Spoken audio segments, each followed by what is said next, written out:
Hi, and welcome to the section all about the process. In this section, we will learn about environment variables and how to access them and how to work with them. We will show you how to use child processes and scale up your application with clustering. And at the end of this section, we will show you how to work with Node process managers. Hi, and welcome to the video Process Environment Variables. In this video, we will see how we can use, manipulate, and work with environment variables within Node.js.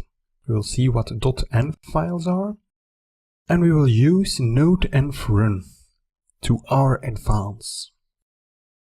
It's very straightforward to use environment variables within Node.js.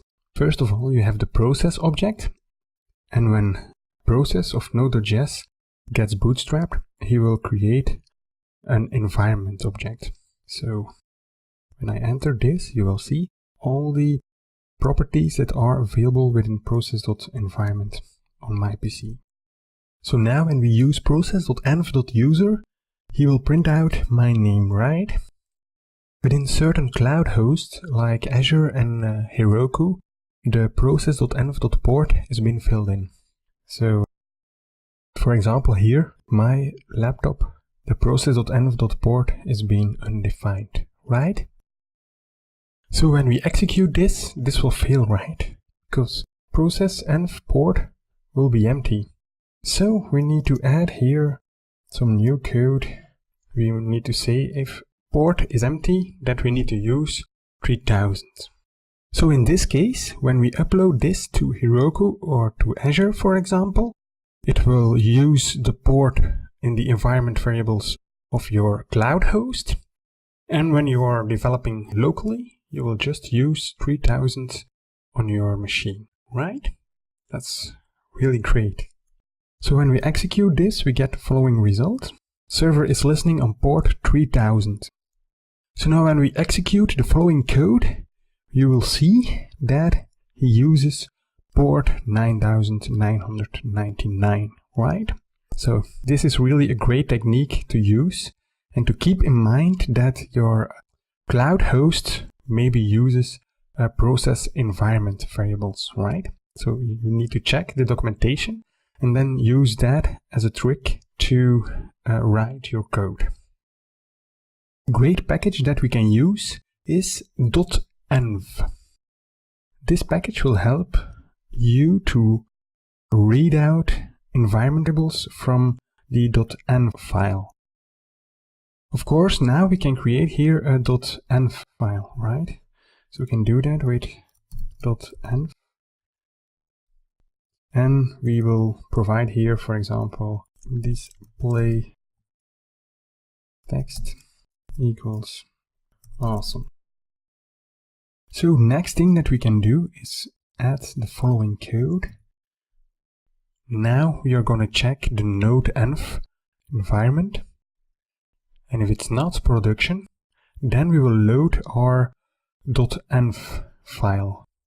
We will add display_text to process.env. Now we can add some console logs to check our environment variable. So no value for display text yet. And here we will say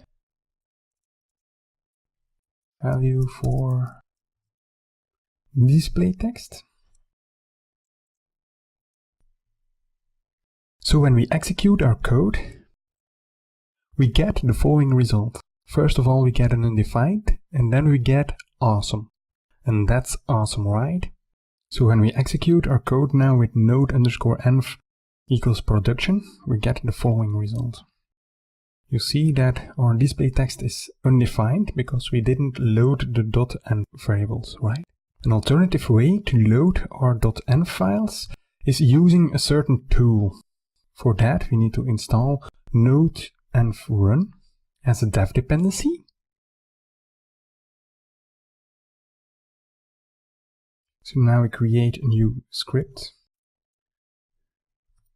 Env example.js.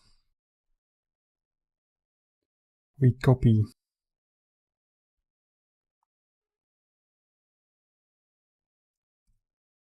and we paste following code. And then we can execute our code with Node.js. Can do it also with npx node.env example.js.